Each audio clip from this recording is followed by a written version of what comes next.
Radio मानव रचना 107.8 FM पर मैं हूं आरजे भावना आपके साथ और प्रोग्राम है एक खास मुलाकात।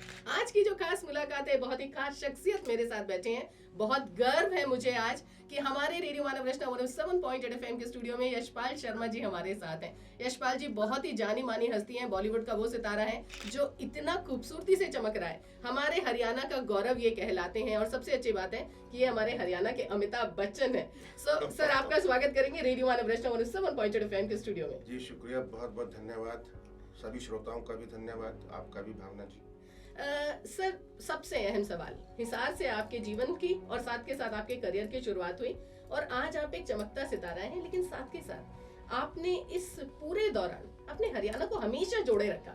मतलब कहीं भी ऐसा नहीं लगा कि आपने हरियाणा को पीछे छोड़ दिया और सिर्फ यशपाल को बॉलीवुड तक पहुंचाया। इसका क्या कारण था?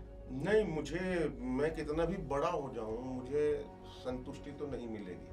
आज मैं कितने लोगों को देखा हूं जो मतलब करोड़पति हैं और मतलब बहुत ही, लेकिन वो अपनी मिट्टी से जुड़े हुए नहीं है, विदेशों में रहते हैं जी। वो उनको अंदर ये खाया जाता है।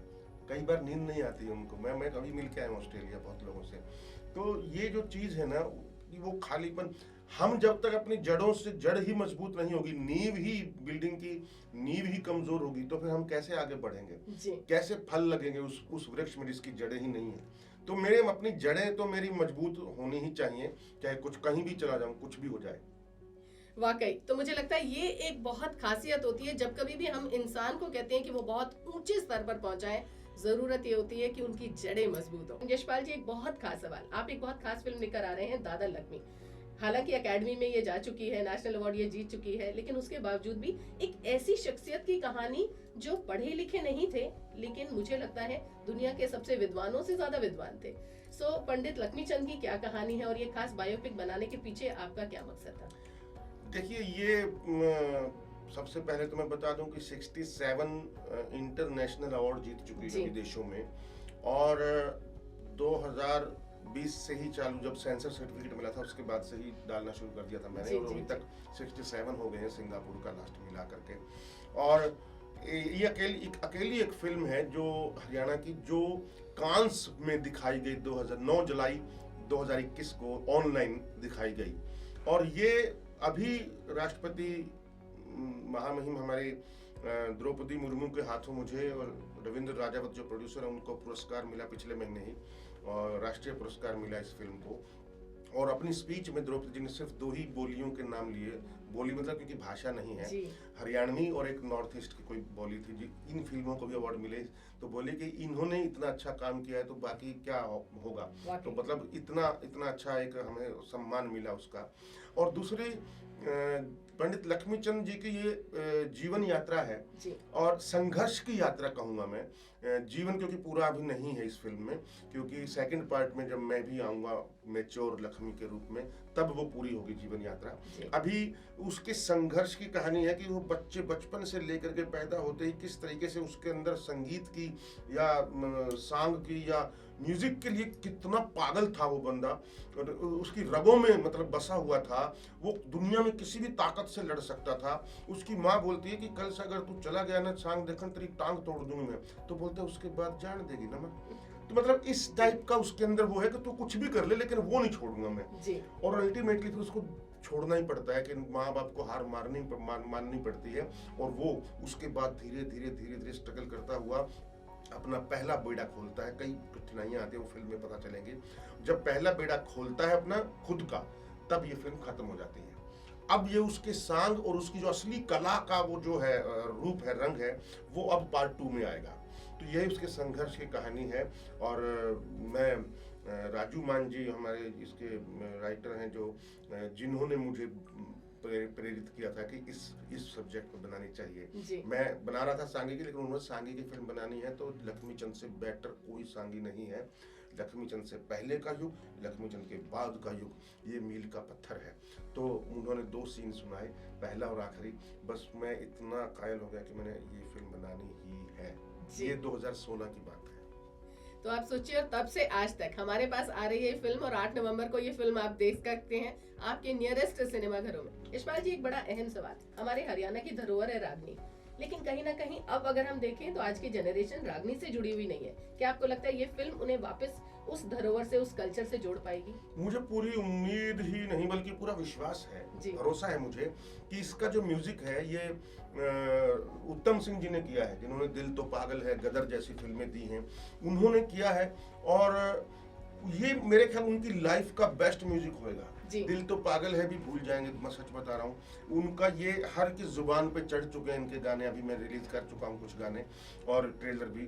तो लोगों को ये इतने पसंद आ रहे हैं कि मैं दावे के साथ कहता हूँ कि युवा पीढ़ी भी, आज की युवा पीढ़ी भी इन गानों से और रागनियों से जुड़ेगी, क्योंकि इसका थोड़ा सा रूप अलग है। हम वो गाने के शब्द समझ में नहीं आते थे उनको उस शोर में, इसमें एक एक शब्द आपको क्लियर मिलेगा जी। उसके मीनिंग मिलेंगे, रागनियों के क्या मीनिंग है, क्या बात थी, क्या मतलब ऊंचाई थी उनकी लेखनी में, ये सब। यशपाल जी, बहुत सारे लोग इस फिल्म को देखना चाहेंगे और आपने जिस अंदाज में पंडित लक्ष्मीचंद की जीवनी उनके सामने रखी है, सब कोई जानना चाहेंगे कि वो किस प्रकार के एक ऐसे विद्वान थे। लेकिन क्या आपको लगता है कि हरियाणवी, जो बोली आपने कहा, और हम हरियाणवी ये फिल्म है, तो एक रीजनल फिल्म होने के कारण कोई चैलेंज या कोई स्ट्रगल फेस करने वाले हैं हम? नहीं, बहुत इंटरनेशनल हो गई, अब तो रीजनल कहाँ रह गई है जी। तो मेरा तो ये मानना है जब तक लोकल नहीं होगी तो फिल्म ग्लोबल क्या होगी। तो लोकल है इसलिए ग्लोबल भी है, और इसने साबित भी कर दिया है। और आशुतोष गवारीकर ने तो देखते ही बोला ये एक्टर कहाँ से लेके आए।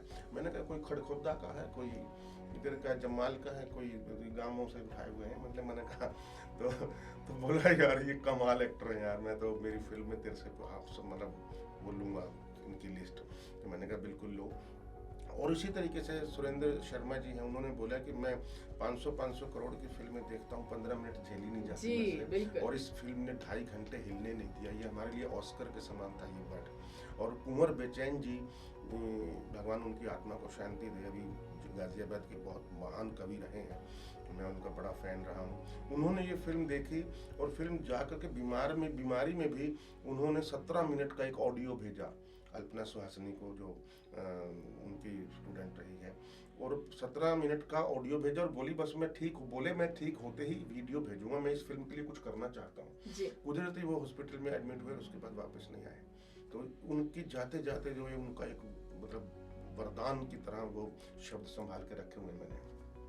यशपाल जी, बहुत सारे लोग आपको रेडियो मानव रचना के जरिए सुन रहे हैं, और सबसे अच्छी बात है इसमें बहुत सारे ऐसे एस्पिरेंट्स होंगे जो न सिर्फ इस हरियाणा की भूमि से जुड़े हुए हैं, लेकिन वो एक सपना देखते हैं बॉलीवुड में आने का। किस प्रकार के चैलेंजेस रहते हैं और कितनी आसान या कितनी स्ट्रगल भरी जर्नी रहती है बॉलीवुड तक पहुँचने की?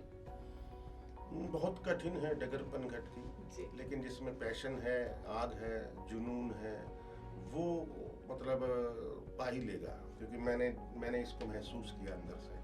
क्योंकि आपकी नीयत साफ हो, ईमानदारी हो काम में, और आप अपने लक्ष्य की तरफ बिल्कुल कंसंट्रेट करके जा रहे हो, और दूसरे क्या कर रहे हैं कि बजाय आप खुद क्या कर रहे हैं पे ध्यान दें तो ज़्यादा अच्छा है, और बहुत बढ़िया भी होगा। मन में मैल ना हो किसी के प्रति, और वो आपकी आंखों में दिख जाएगा, आपकी बातों में दिख जाएगा, आपकी संगत में दिख जाएगा, आपकी हर चीज में दिख जाएगा पॉजिटिविटी कितनी है। तो दिखावा करना बंद करना चाहिए, दिखावा नहीं करना चाहिए, क्योंकि मैं कितना अच्छा हूँ, ये एक्टर हूँ, मैं कितना वो हूँ, ये नहीं।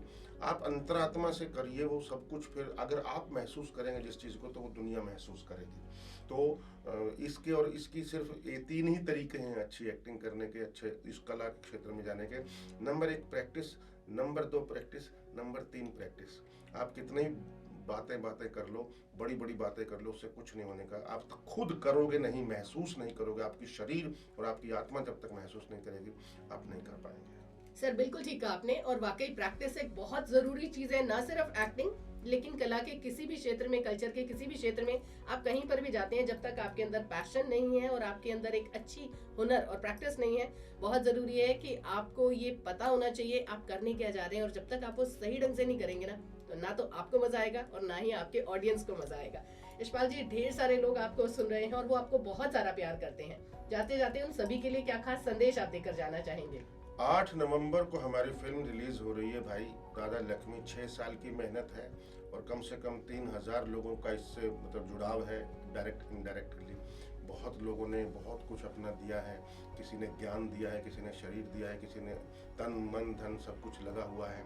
और ये क्रांति की तरह है ये फिल्म इस वक्त हरियाणवी सिनेमा में। जिस तरीके से पंजाबी, मराठी, मलयालम या तमिल सिनेमा है, उस वहाँ तक पहुँचने के लिए जितने सारे प्रयास आज तक हुए हैं, उससे एक कदम आगे बढ़ करके ये फिल्म है। और मुझे लगता है कि आप सबको अपनी आहुति देनी चाहिए। लिंक की वेट करने की बजाय, OTT की वेट करने की बजाय सिनेमा हॉल के अंदर जाके देखिए। अगर आपको RRR से ज़्यादा मज़ा नहीं आया तो आप गाली दे सकते हैं, वरना ताली जरूर दीजिएगा। तालियां ढेर सारी मिलने वाली हैं जिस इंसान पर ये फिल्म बनी और जिस इंसान ने इस फिल्म को बनाया है, वो दोनों ही अपने आप में हरियाणा के लेजेंडरी कहलाते हैं। सो डेफिनेटली ऐसा ही होगा और हम आपसे अपील जरूर करेंगे कि 8 नवंबर 2022 को आपके नियरेस्ट सिनेमा घर में ये फिल्म आप जरूर देखें। इसी बात पर तहे दिल से धन्यवाद कहना चाहेंगे सर, आज आप हमारे स्टूडियो में आए और हमारे सभी लिसनर्स को इतनी बेहतरीन जानकारी। Thank you Bhavna ji, thank you. सारे श्रोताओं को मेरी तरफ से बहुत बहुत बधाई एंड बेस्ट ऑफ लक।